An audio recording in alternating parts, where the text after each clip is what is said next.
Welcome back. We are in part 4 of the 2017 Smark Out Moment Awards. We have taken care of a couple different categories here, and we're going to move on to the On-Air Personality Awards, which are the non-wrestler awards, essentially. This is all the people behind the scenes. These are the people doing the extraneous type of characters and stuff like that. So we're going to start things off with the best and the worst manager or valet, which your options for this year were Alicia Fox, Bob Backlund, Lana, Maria Kanellis, Maurice, Paul Ellering, Paul Heyman, Titus O'Neil, Zelina Vega, and if you count them, the Singh brothers. So there's a chance that Callum might be going with those.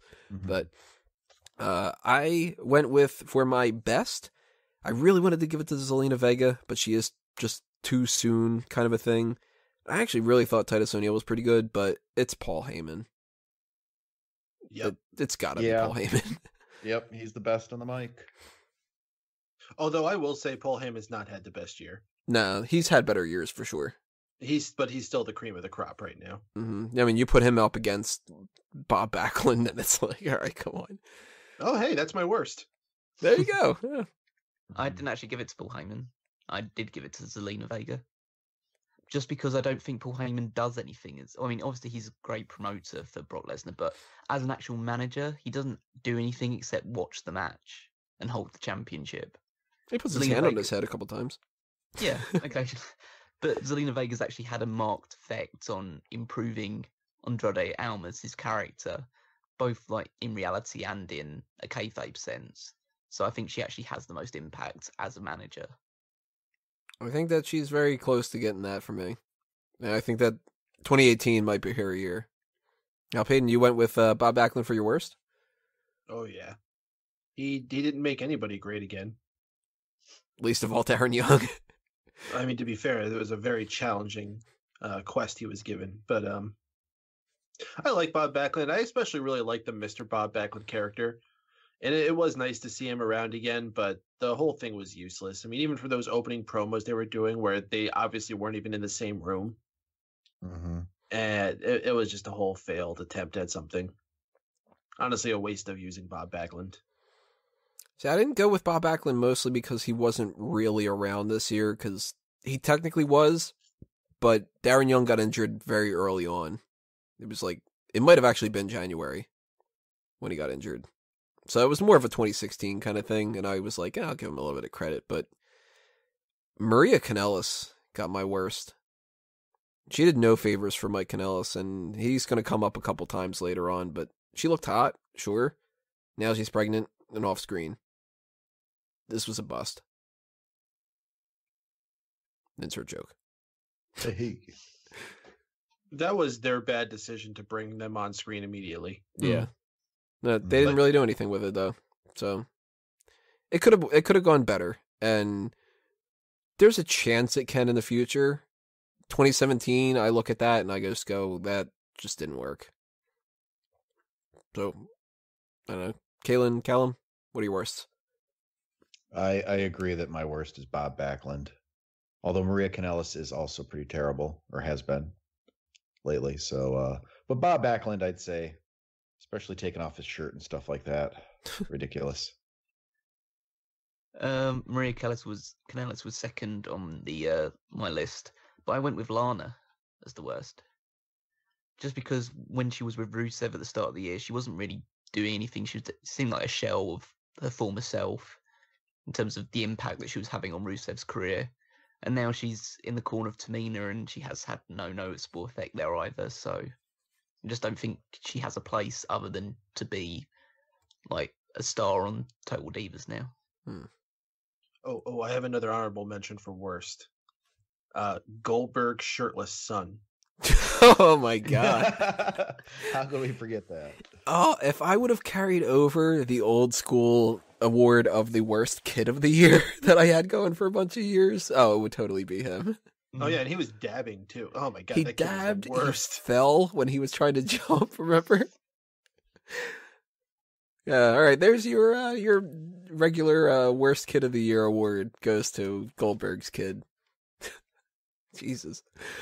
I guess that is a good little transition. I guess to the celebrity appearances that we had this year. And there was a couple of different ones here, some musical performances and some stuff like that, and they were all bad. I mean, they were all pretty bad, but the one that if I have to pick one as the best, I went with Gronkowski. At least he did something. I don't think my one is on the list. I went with Ronda Rousey and the Four Horsewomen at the Mae Young Classic. Oh yeah, I forgot to add them in there. Because at least that's a bit of foreshadowing towards something that they seem to be planning for WrestleMania, but maybe not so much anymore. But with a lot of rumors that Rousey will be debuting in the Royal Rumble, it just at least it means that could actually lead to something eventually. I totally didn't even think about adding them down. It was just kind of like, oh, wait, they're going to fight in the future. I forgot about, like, technically they are just celebrity outsiders. Mm. That makes sense, though. What else you guys got for best? So I have two. And they're not listed here, but they should be. Damn, I forgot some more people. Yeah, but these were not WWE ones, so... okay, so never mind. This is where I'm going to start going outside the spectrum of WWE here, and I know you consider that cheating, but I feel like these especially need to be included. I'm not sure where it was. It was some small like indie fed. I think it was in like a high school gym somewhere or something. But Macaulay Culkin got involved in a match, and they set up like this Home Alone type stunt where he hit a guy with a paint bucket. Nice. And the crowd started chanting "Home Alone, Home." Oh, it was great. I think what I'll actually go with my best celebrity appearance for this year, though, will be William Corgan purchasing the NWA. I don't think any celebrity involvement in wrestling is going to have bigger ramifications going forward. I mean, he's already done major changes. I don't know if any of you guys got to catch those 10 pounds of gold specials that have been playing across YouTube and wherever. But they're really like they grab your attention. They're interesting. They're shot in a cool way. It's a different approach to wrestling, and I look forward to what he's got because we need more going on that could be viable competition to WWE, and it'll be interesting seeing how that goes. 10 pounds of gold, is it like a crossover from when he was working with Jarrett? No. No. It's the belt. The belt is the 10 pounds of gold. Oh, okay. That's a little bit better at the very least. Yeah, so what else does people have for their positives for this, the best celebrity appearance? Because there weren't really many things to pick from. Calen, did you go? Of the list that you have there for the best, man, I don't know. None of those really stood out to me as being good. So I'll have to go, I think what you said, Rob Gronkowski at WrestleMania, because he actually interacted and did something. And, he was a part of the storyline there. So I guess I'll give it to that for being the least bad. Did we do our worst? No, you can pick it up from there. Okay, cool. The worst I'd say was the Ball family, LeVar Ball, Alonzo Ball. Because first of all, I had never heard of these people before they appeared on Raw, and then they go up there and it was just a disaster. And this dude is like, I drops still don't the N-word. Yeah, a couple of times. Yeah, so it was just total garbage. That's their new show. Spinoff of Total Divas and Total Bellas. Total garbage. Were you guys familiar with this family before they appeared on Raw? I was not. Vaguely. I mean, they're a big sports headline family. I'm not a sports guy, so I had never heard of them before. I dip in and out following the NBA, so I knew who Lonzo Ball was. LeVar was a little bit more of like an obscure person to me, but after watching that, I just knew I never wanted to see this person ever again. And I don't really care who LaMelo is, so. I tell you another one, names in the though. world. Go for it. Continue. Oh, I was just saying they've got really stupid names. I just don't know who started that tradition of just giving them ridiculous names. You mean eventually when you have a kid, he's not going to be LaMelo Wiggins? Well, I feel like sounds like some kind of candy, doesn't it? Like something Caramello. Hello. They started some family tradition where they can only name each other L names, but they can't use the same name twice. So like generations ago, they had Larry and Luke, normal names, but now they're running out of options. Yeah, that's a dumb tradition. Some like outsider that comes into the family at some point should just be like, nah. Nah, we're gonna name our kid David. Like, just fuck this, you know? I have to give a little bit of a shout out to another one that was really bad, and that was Al Roker at WrestleMania. Yeah. He was real fucking bad. And he was my pick up until the Ball family. And eventually I had to go with the Ball family, too, because, I mean, Josh Duhamel was really bad on Raw commentary. That was really pretty awful. But, the Ball family. Suck balls. Let's move over to the best and the worst authority figure, which are the general managers and stuff. So Daniel Bryan, Kurt Angle, Mick Foley for a little bit of time, Triple H, Stephanie, Shane, Vince, and William Regal. I unfortunately have to go with Kurt Angle for my least favorite. I don't buy anything that he says really as anything other than scripted and awkward. It's always just like, oh yeah? Yeah? Well, you're gonna have like a, what they call a match tonight. Okay? It's just not working. I really don't want Kurt Angle to be GM anymore. I don't know who they could get to be like the replacement, but I'm not digging it. Yeah, for being an authority figure, he doesn't feel like he's truly has any kind of authority. No. I will say though, on my best, William Regal. There's nobody I buy more as being an authoritative figure than William Regal. Yeah, I agree. Regal seems the most legitimate of anybody. You know, it seems like, I mean, he's the most respectable too, I would say. As far as the worst, so I'll say Regal for my best also. As far as the worst, I'd probably say Stephanie. I mean, she's good at what she does, but her character, all she does is cut everybody else down. She never gets her comeuppance, and I think it doesn't do anybody any service. Yeah, I think the fact that she spends like 90% of her time as a heel and then does these things like the Royal Rumble announcement where she tries to get everyone into a big babyface thing. She just confuses everybody all the time.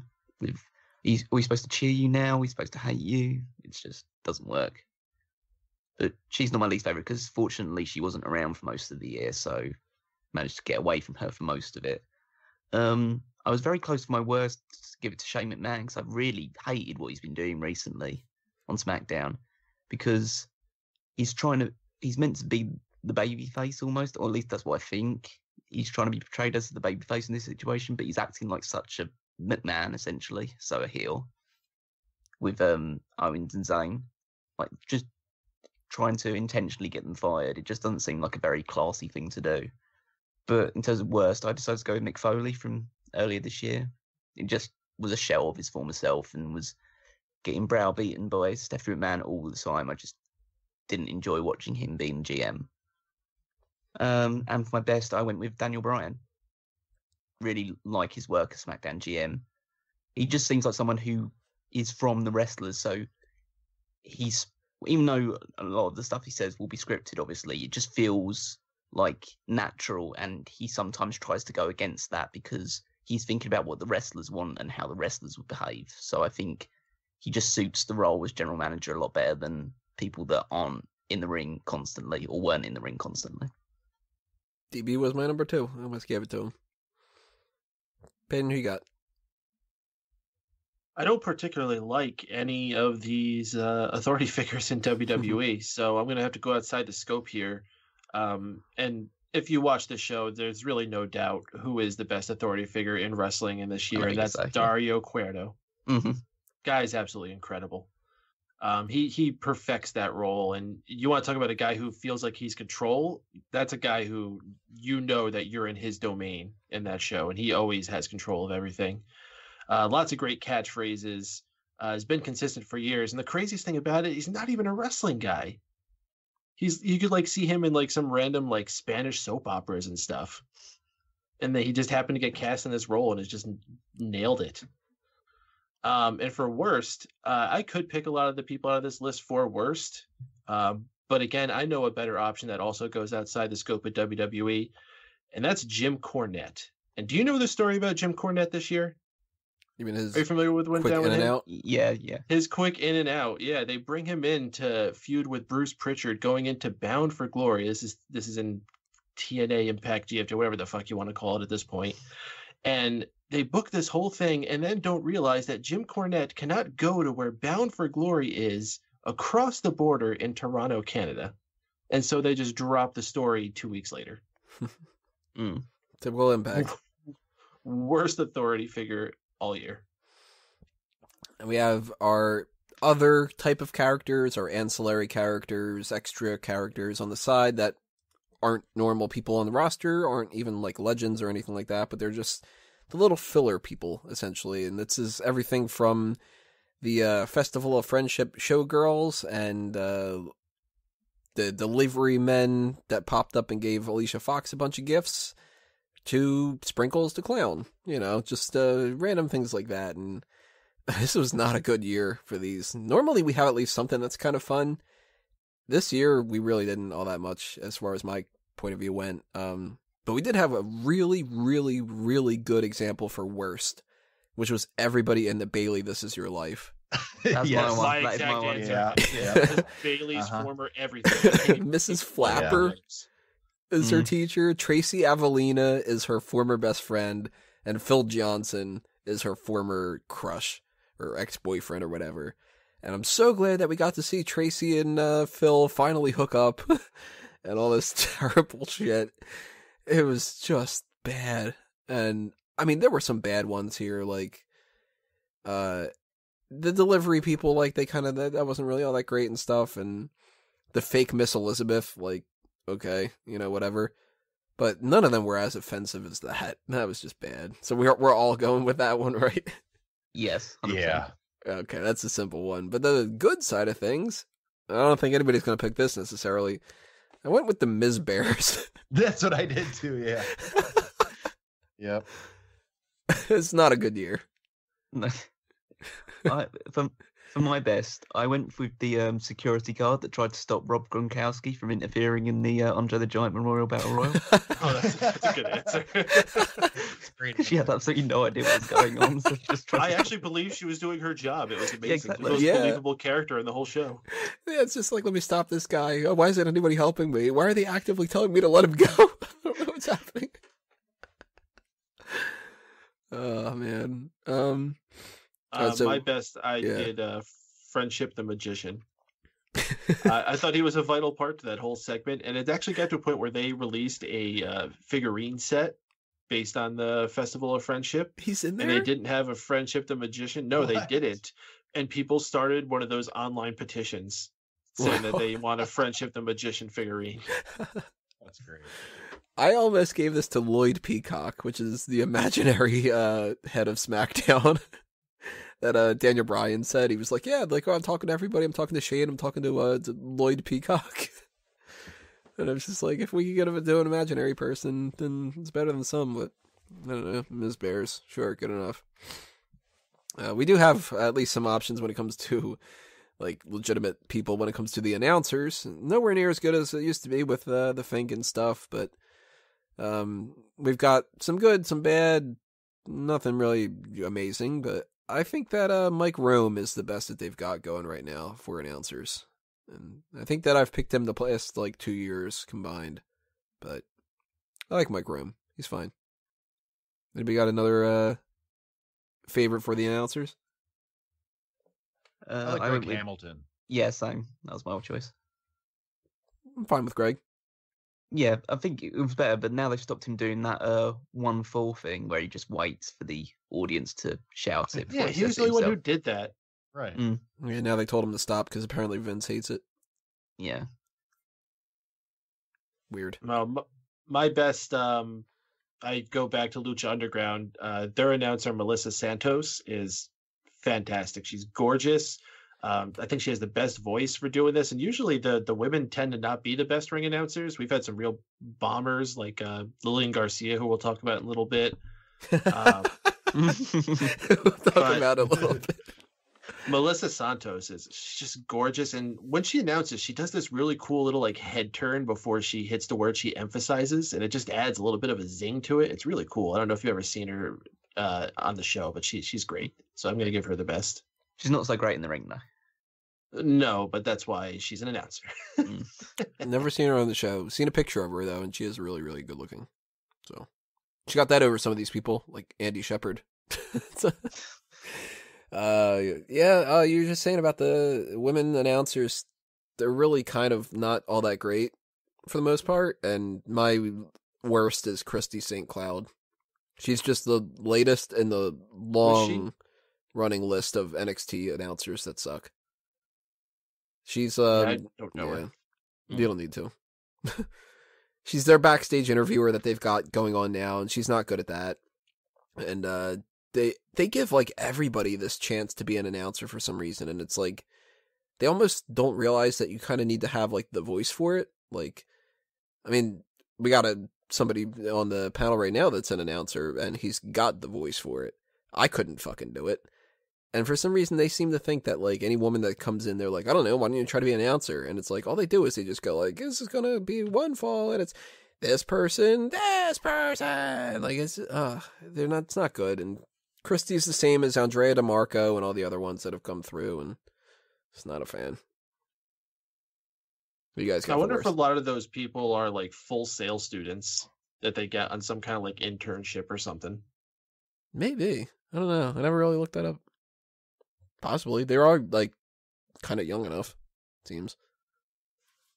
Anyway, my worst is Lillian Garcia. This woman has been atrocious her entire run, and I think it's fine they only use her for one show a year, and it's a show I never watch. So I guess I can't be too offended, but I always hated that woman.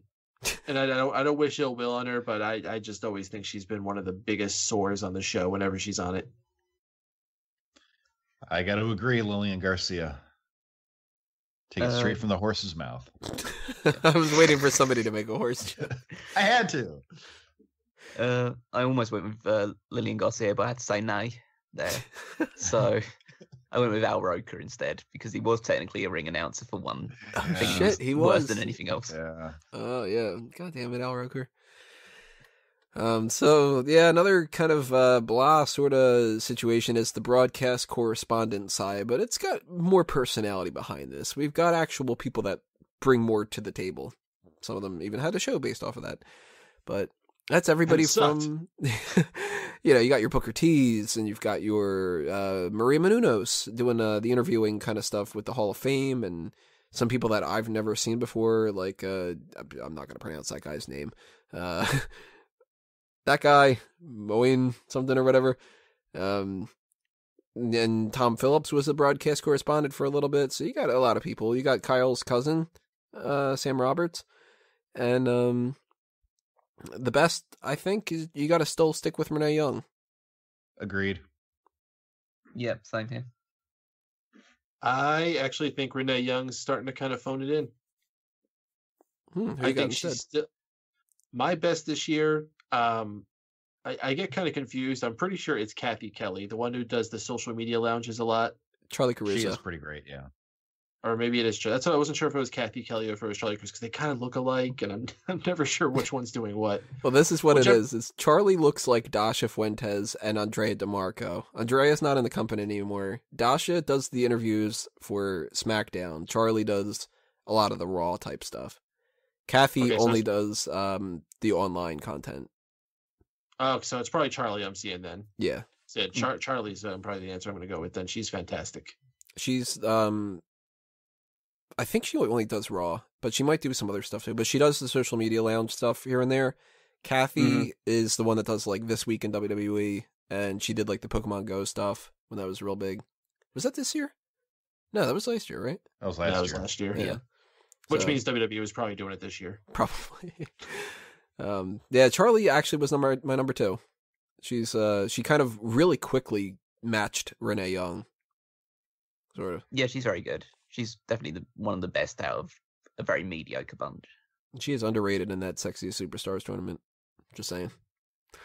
Worst though, I've never seen like I think it's Jimena Sanchez or Jimena. I don't know if she's good or not or whatever, but fuck it. David Otunga, he's the worst. I'm going to go with Sam Roberts. You don't like that Kyle's guy, cousin? he has. You want to talk about people who have no business being there at all? Mm. Is the goofiest looking motherfucker. he's like he's got this ginger Jew fro. It looks awful. I can't stand him being there, and I get why they have him there. It's giving him some crossover appeal, I guess. I don't know. I would rather they just kept WWE legends there. For my worst, I went with Dasha Fuentes, because you can't convince me that she's not a robot, because she shows absolutely no emotion in anything that she ever does. She smiled recently. Yeah, I know, it's weird. There must malfunction somewhere in a wiring or something along those lines. But she just holds the microphone up, stares at the person that's giving the interview, and then just watches them walk away, and that's essentially all she does. I'm so sick of that. A lot of them are like that, and she just seems to be the most like emotionless out of all of them. But there are some really terrible people doing like the backstage interviews in WWE. Do you guys think that that's a Kevin Dunn thing or a Vince McMahon thing? It's one of the two. I think it's a John Laurinaitis thing, because he's always been like one of these guys that's been pushing for just getting good-looking women on TV. No, I mean the interviewers just staring off blankly into the distance thing. That probably is like a direction thing. I gotta assume it's a Kevin Dunn thing. I think it's a Kevin Dunn thing. Yeah, I would say so. I hate it so much. That's one of my least favorite things in WWE. I mean, like, you give me a choice between you get rid of that or you get rid of the recap stuff. I'm sick and tired of the recap, so I'm going to pick that. But that might be number 2. Just like, I'm done talking, so I'm just going to stand here. Yeah, all it takes is you just go, all right, back to you guys. Yep. It's not hard. Like, it takes more effort to sit there and keep the camera on and have them just sort of blankly stare into oblivion. It's funny, a lot of those production values have come to the forefront, because it's also been this year where I've kind of seen a lot more focus towards when people are like doing like promos backstage or something like that, they all have to stand facing the camera, not standing in a natural position looking at each other, like talking and having a conversation. They have to be slightly turning towards the camera so their whole bodies can be exposed to us and stuff. Well, it's like when they're watching the monitors backstage too. They always watch at a weird angle. And they're always just nodding their head. That's all they're doing. What are some other worst ones you guys got? Or did everybody go? I did not. For my worst one, you bring up good points about Dasha Fuentes and also David Otunga. Both of them have like zero personality. But I would say worse than a zero personality would be a negative personality, one that rubs me the wrong way. Ha ha! Not Booker T, but Sam Roberts. I agree with Mike. Sam Roberts is just, he's not good. Every time that he talks, I forget who it was, but somebody had said that they remind him of Kyle's cousin. I think it was Waco. Yes, I think of that every time I see him now, too. It gives me gas. The whole thing. Surprise! Let's see. The final one for the On-Air Personality Awards we've got is the Best and the Worst Commentator, which not only includes all of the people from Raw and SmackDown and NXT, but also the foreign commentary teams. If you want to go with Funaki, you can go with Funaki. If you want to go with Sean Deng or Sebastian Hackle or whatever, fucking go for it, you know. There's some big... I didn't know Obi-Wan Kenobi was on the Hindi team. What's the... Oh, yeah, Obaid Kadwani, yeah. My favorite, though, has to be the idea that it's Sean Deng and then there's Meng Ai. Because when they pop them up, it's like Meng Sheng Don, like that kind of thing. It's just sort of like, it looks like they had like a typo thing going on. I actually like that Ray Rougeau's back, but I don't know any of these people if they're good or not, because they're, fucking German and shit, so. Funaki, number 1. I mean, you gotta know Funaki's good, but. Indeed. We had a couple people that were temporary stints this year, like R-Truth actually did it for main event. I almost said for Mae Young.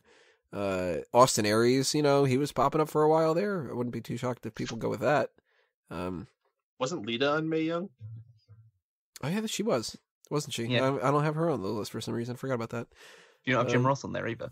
Shit, I don't have Jim Ross on there. All right, I have to add that into there retroactively. Yeah, damn it. But I wasn't gonna pick them anyway, so I guess that's why. I went with, for my worst, I really tough to pick because I hate Nigel McGuinness. Yeah, that was the easy answer for me. Are you kidding? Nigel McGuinness is just, he detracts every time he speaks. Well, see, there's a three-way tie for this for me. Nigel McGuinness is definitely one of the three worst for me, and it's like I tried to give him a little bit of a shot. He just isn't doing it.